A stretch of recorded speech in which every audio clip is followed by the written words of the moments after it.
Bom dia. Bem, gente, hoje é dia 28 de março e por muito pouco ia passar despercebido uma data tão importante na minha vida. No dia 28 de março, há 7 anos atrás, eu passei pela segunda chance de estar viva, pelo segundo nascimento na minha vida.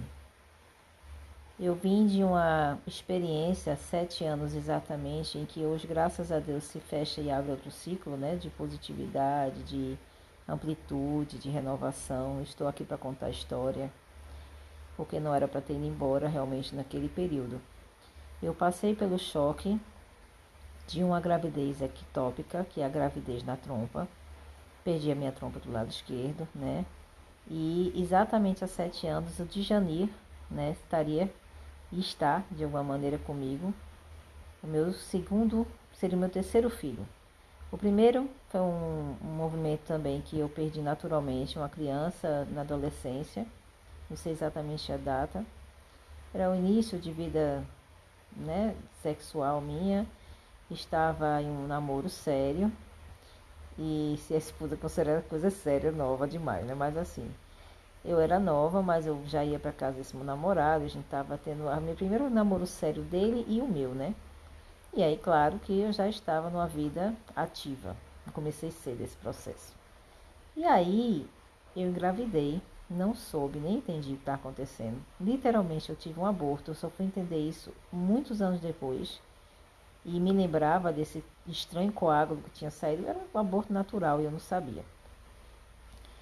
E aí eu tive o primeiro, que foi o nome dado pela minha filha hoje, Sofia, que eu conversei com ela sobre a necessidade de não se perder de vista quando a gente aborta, quando a gente mesmo, principalmente no natural, pior ainda se for abortado provocado, e espiritualmente isso é muito importante, se requalificar, ressignificar essa situação e encontrar uma posição para essas criaturas, né, que são seres que não vieram para a Terra, mas que foram às vezes tirados a pulso. No caso meu não foi a pulso, não foi provocado, nem o primeiro e nem o segundo filho. Hoje eu teria 3 filhos, né? Tenho 3 filhos. Ariel foi dado por Sofia, o nome dele ou dela, porque tem que ser um nome misto, que não sabe se vai ser para menino ou para menina, porque eu não vi, não sei se era menino ou menina, nem o primeiro e também não o terceiro, né? Filho, eu não sei. Sofia veio no meio do caminho e ela é a xodozinha de mamãe. Ela está aqui na Terra, ela é, né, uma figura que está aqui andando com a compartilhada de vida dela. E o irmãozinho primeiro, que era o mais velho, ou mais velha, né? E o último que teria sido caçula. Então teríamos 3 criaturinhas saídas do meu ventre, né? Quis Deus que só permaneceu Sofia. E aí essa experiência da primeira foi essa situação que eu acabei de falar, do aborto natural, que foi o Ariel, que quem deu o nome foi Sofia. Quando eu compreendi que eu precisava colocar o nome, quando precisei entender esse processo e nunca mais rejeitar ou como esquecer e botar debaixo do tapete uma situação dessa. A primeira foi menos agressiva porque eu não percebi o que aconteceu, eu fiquei meio aérea. E ainda bem que eu fiquei assim, eu acho que talvez eu teria tido uns traumas, alguma coisa esquisita para resolver na minha vida. E não foi o caso, graças a Deus. Eu só entendi isso mais velha. E uma situação muito punk rock que foi justamente no enterro de quem seria a avó de Ariel. A Ariel, entendeu? Então foi no enterro dela que eu me percebi que a memória trouxe. E aí eu olhei, na única hora que eu cruzo os olhos com o devido pai, que tinha sido esse namorado sério, né, que eu tinha tido. Foi o único olhar assim, foi a hora que eu me lembrei do ato e eu olhei e ele olhou pra mim. Então a gente se deu aquele 1 minuto assim de um olhando pra cara do outro e esse foi um lance muito espiritual que aconteceu. E eu não culpei a mãe dele nem nada de ter omitido ou não ter conversado comigo, explicado nada que tinha acontecido, porque eu realmente não entendi o que tinha acontecido. Eu fiquei com febre, sabe? Foi um negócio muito doido. Mas aí, alguma coisa estranha me lembrou na hora do enterro dela. Aí eu digo, se essas almas não conversam, eu não sei aonde é que elas vão conversar, né? E por acaso eu estava, não por acaso, Ela acabou falecendo no Hospital da Restauração e foi assim que eu reencontro essa família, que fazia milênios, vamos dizer, anos, né? Que eu nunca mais tinha visto ninguém depois que eu acabei o namoro, eu nunca mais, nem a minha amiga, que a gente tinha amizade, eu tinha visto mais. E eu levei um belo de um chifrão na primeira relação, que foi com a Ariel a história. Então eu fiquei muito magoada, chateada, foi dolorida a bichinha levar a primeira gaia, né? Na vida. E depois passou mesmo, passou que nem trauma, nem cicatriz. Só que existiu essa criaturinha espiritual ligando a nossa família. E era tão interessante, gente, que a casa da minha sogra, eu fui saber, antes dela morrer, que ela tinha uma foto minha. E aí eu entendi por que a minha foto estava lá. Eu era mãe de um neto dela. Com ela consciente ou inconscientemente, ela me fez ficar dentro da família. Sabe, até o fim. Ela morreu e tinha uma foto minha. Sabe lá Deus por quê? No meio das fotos gerais. Interessante, né? E aí eu encontro com ela já muito doente. Eu nunca mais conversei com essa minha ex-sogra, essa pessoa, né? Mas ela tinha esse vínculo assim meio que emocional. A gente nunca conseguiu se achar. E alguns dias depois, antes de realmente acontecer o falecimento dela, eu pensei em falar com ela, de visitá-la. Era uma coisa de uns 20 dias antes que ela faleceu. E aí eu encontro ela, a situação que eu tô vendo assim, a filha dela, e ela estava no hospital e de repente quem acolheu toda a situação, de desde o momento que elas recebem a notícia e desesperam-se, fui eu. Sem participar da família, sem ser a mulher do cara, sem ter filho com o cara, assim, né, nascido mesmo.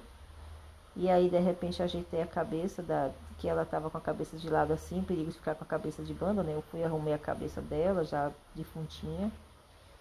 Gente, é muito sério como trabalhar das coisas entra em conectividade de um jeito muito louco. Que você fala, que calendário é esse que Deus me aprontou? E aí eu realmente estava no lugar certo, na hora certa, no momento certo, com a cabeça que eu tinha que estar certa, sem o julgamento, sem aquela situação de discriminar, de me sentir mal, sabe? Eu estava tão integrada como uma cidadã, uma mulher vivida, renovada. E eu encontrei a pessoa, encontrei o menino, estava lá com a mulher que me meteu gaia, era a mulher dele, atual, né? Um filho e tudo, que eu olhei o filho dele, do tamanho que estava, era o filho que seria o meu e dele, na idade. E aí você olha aquela situação, você faz aquele papel, era para ter sido meu. E de repente aquela mãe, aquela pessoa que viveria uma vida comum, tradicional, era eu ali. E tinha uma pessoa intrusa ali. Na hora que a pessoa falou o meu nome, a figura se ligou, porque quem meteu a gaia sabe, né, nega?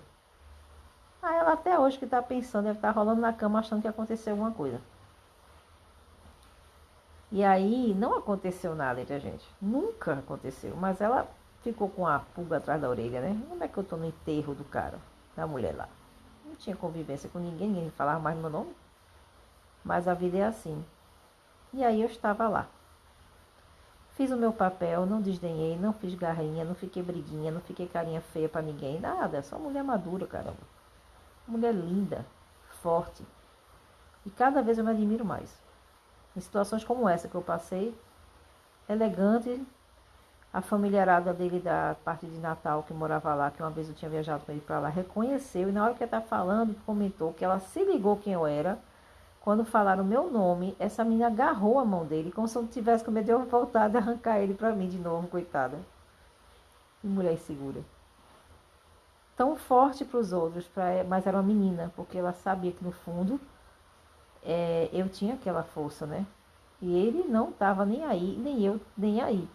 Mas ficou no inconsciente da coitada. Então, aí é o pecado, o preço do pecado é a morte, a gente vai ficar sem noiada, né?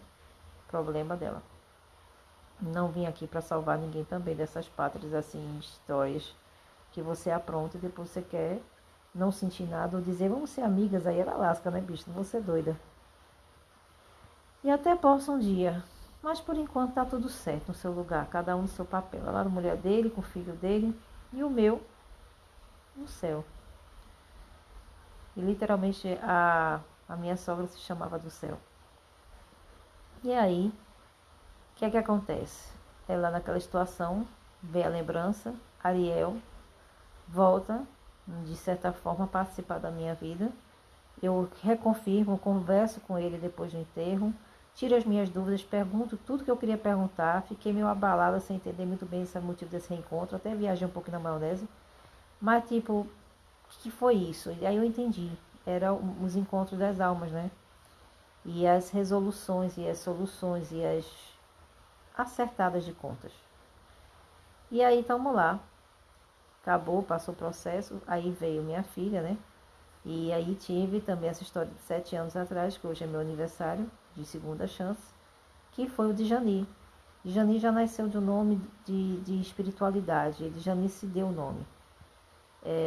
Enquanto eu estou vendo uma coisa de YouTube passando assim, e falando justamente sobre, um padre, por sinal, falando sobre essa história dos anjos, desse nome de aborto de crianças não nascidas, né?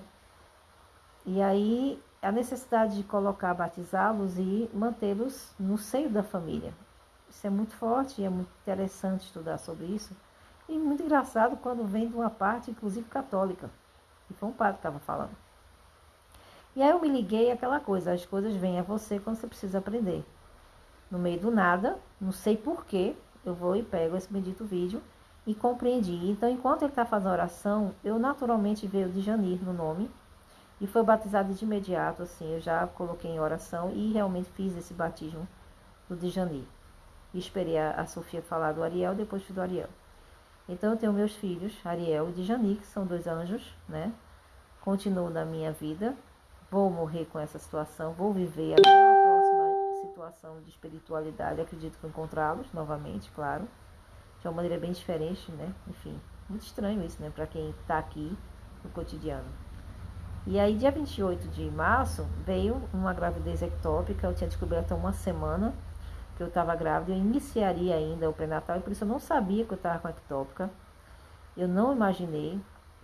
E foi uma atitude que Deus colocou na minha vida, me preservou, me deu essa chance em todos os sentidos, da segunda chance para tudo, para cuidar mais de mim, para me valorizar como mulher, como fêmea, como pessoa, como ser humano, como mãe, tudo, para rever tanta coisa na minha vida que foi um grande ensinamento 7 anos atrás. Então, o Djani me trouxe a possibilidade de uma vivência espiritual intensa, muito forte com Deus, que eu acho que a partir dali foi reequilibrando meu corpo, minha vida.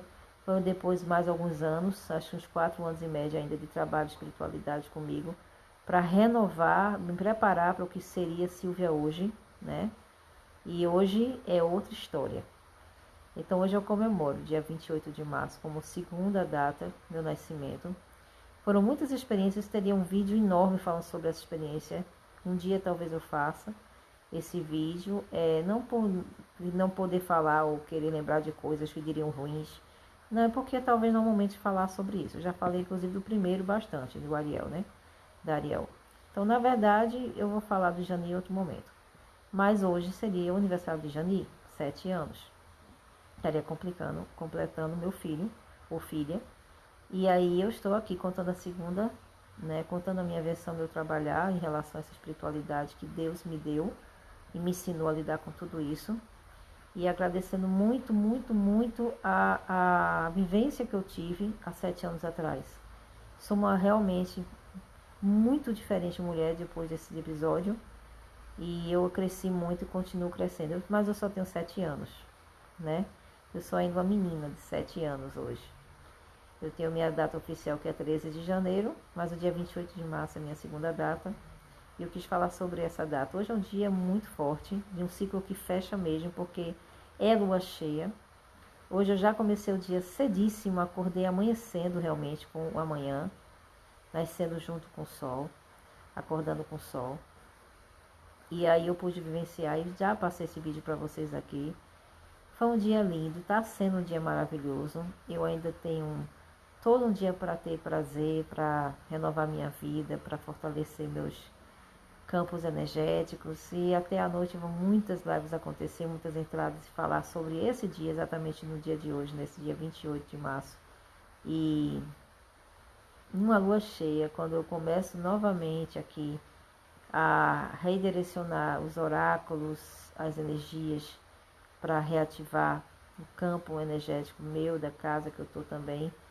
Então é um dia muito especial de verdade. E eu estou assim atitude de quem está de pé e coordenando as energias de cada momento do dia, em paz. Hoje eu completo, depois de uma gravidez ectópica, há 7 anos atrás, meus 7 anos do meu filho espiritual, de Jani, e eu estou viva, com a chance de estar aqui para contar a história para vocês. É uma experiência que, em termos de aconselhar para quem viveu essa experiência de aborto, e natural ou provocado, das duas maneiras independentes, né? A gente sabe que a mulherada tem uma dificuldade imensa de conversar sobre esses detalhes, e nós temos famílias, em que minha família, por exemplo, há muitos registros de abortos. Então isso é uma coisa muito séria para se conversar, e a gente precisa abordar sobre isso. No aconselhar a gente conversa algumas coisas assim, que é a consultoria que a gente faz, e a pessoa fala comigo, e a gente bate um papo sobre, tira algumas dúvidas, dá uma direção, dá um norte. É importante a gente limpar a nossa família e o nosso coração quando a situação foi em si, foi você. Não tenha receio nem medo, e acredite que Deus sempre dá nova chance. Então eu tenho uma nova chance, graças ao bom Deus. Estou aqui para contar a história, né? Estou contando a história já, porque assim Deus quis, permitiu. E essa história precisa ser contada de uma maneira muito purificada, limpa, sabe? Com afeto, sem julgamento. E eu não fui, no meu caso, não foi nenhuma das 2 vezes que eu perdi filho, né, por aborto, não foi aborto provocado, no meu caso, especialmente. Mas eu vivi gente perto, muito íntima minha, em que passou pelo aborto provocado, e eu tive que colaborar de alguma forma, num apoio moral, assim, espiritual com essa pessoa. E não foi fácil, é muito complicada a energia, mas acontece. E a gente não pode julgar, porque eu não vou julgar mesmo, tá? Minha história é outra e a visão que eu tenho é outra, em relação ao que as pessoas colocam como errado ou certo. Isso é muito sério, isso é um papel que a gente tem que receber e ressignificar muita coisa, e respeitar, e também dar o colo à mãe que perde o filho ou que tira o filho, o que for. É necessário uma repaginada nessas conversas. Isso é uma situação muito, muito delicada, uma conversa que não é falada assim muito abertamente, as pessoas não abrem o jogo, se escondem, nunca comentaria com ninguém. É como se fosse um segredo literalmente, praticamente mortal. E aí eu quero falar sobre isso algumas vezes, e eu vou ter assunto breve para falar mais sobre essa questão, com quem quiser falar, com quem necessitar falar, não para saber do jeito que eu penso, eu não estou aqui para conversar como curiosidade. São assuntos de ordem muito profundas, para a gente falar apenas por curiosidade ou jogar teminhas na internet. Eu estou abordando porque é um assunto que particularmente eu participo, tanto de saber de quem a provocou, a situação, tanto de estar na situação de quem perdeu, né, o feto, por 2 momentos, entendeu? Uma mais adolescente e outra mais velha. Então, inclusive naquela situação que, nossa, você vacilou, sabe? Tem muitos assuntos nas entrelinhas para conversar sobre isso. E estou aqui para contar a história, sim, estou aqui para dar o meu relato. A disciplina que eu vivo hoje, espiritualmente, me deixa à vontade para falar sobre qualquer assunto, de uma maneira mais delicada que seja, de uma forma que seja muito explicada, muito amparada no afeto e no amor. Isso aqui é a história, quando você pode falar qualquer assunto, muito delicado que seja, o mais delicado que seja, com amor e com a verdade, paisando elas numa temperada boa, você chega a fazer o outro entender você, e você muitas vezes cura os outros dessas dúvidas, dessas carcaças espirituais que a gente vai levando, muitas vezes de vidas até. Porque não se iluda, tem coisas que podem vir de outra vida para você. E a gente acha que isso não é, que não existe, papapá, é porque será, né? Então, fica aí com todos, não sei, não quero, não vou mexer nisso, porque aí vocês ficam com mais tempo carregando esse peso. Então, existe sim meios de você aliviar esse peso, muitas vezes arrancá-lo de você, entender o caminhar diferente do amor, da paz, espiritualmente falando também. Então, é importante que a gente compreenda o momento de cada um. A vida me levou para ter a segunda chance, a vida me colocou nesse papel que eu estou hoje conversando com vocês, e a vida está me levando para todos os ciclos que a vida me permite ir. Eu não tenho medo da vida, eu vivo na vida. Então, enquanto ela estiver aqui comigo e eu tiver meu prana respirando sobre esse corpo, você, Silvia Oliveira, do jeito que vocês estão me vendo aqui. Nos dias que eu não estiver mais aqui, eu vou continuar sendo Silvia Oliveira. Só não vou estar na carne, no corpo. Para mim, continua muita coisa. Talvez é bem melhorada do que a gente tem quando está na carne. A carne até serve para outras coisitas. Mas tem carne, carne demais, só carne. A gente ficaria muito densificada. E a alma precisa se soltar. Nada nem 8, nem 80. Tá bom? Vamos te aconselhar. Quem quiser participar um dia de uma conversa comigo, pode contratar. A gente faz online, pode fazer presencial quando passar tudo isso. Ainda tem direito a trabalhar com combos, né, que a gente faz, que seria os, né, junto com cafunéterapia, junto com uma conversa, você pode fazer também um oráculo. Então essa é a Silvinha, quando conversa com vocês, no fundo, o que eu mais desejo é que o telefone toque e diga assim: se eu quero te contratar para fazer um aconselhamento, me ajuda aqui nisso aqui, eu estou pensando assim dessa forma, vamos ver, se eu não puder te dar a orientação diretiva, a gente faz também pelo oráculo. O oráculo ajuda muito a gente a dar um norte, a definir alguns caminhos, tá? Então é para isso que a gente faz as lives, entra do nada e começa a conversar assuntos dessa ordem como esse, que é muito profundo, e que eu vim aqui só era para dizer, gente, hoje é a minha segunda chance, meu aniversário de dia, hoje é 28 de março, é a minha segunda chance. Era só para falar sobre isso, mas aprofundou-se e eu deixo fluir. Como tudo na vida eu deixo fluir. Então, se eu tive que falar sobre essa abordagem, comentar sobre toda essa situação que aconteceu comigo, explicando o Ariel de Janir para vocês, que a gente possa seguir adiante nesse amor, nessa paz e nesse aprendizado que a vida traz também. Aprender é importante, né? Para não ficar repetindo de ano, nem repetindo processos. Cheiro grande no coração de vocês, bom dia. Até o final do dia vocês vão me ouvir ainda falando algumas coisas. Hoje é lua cheia, tem muita coisa para fazer. Vou carregar o celular e segurar um pouquinho a onda, curtir um pouquinho meu dia também. Beijos.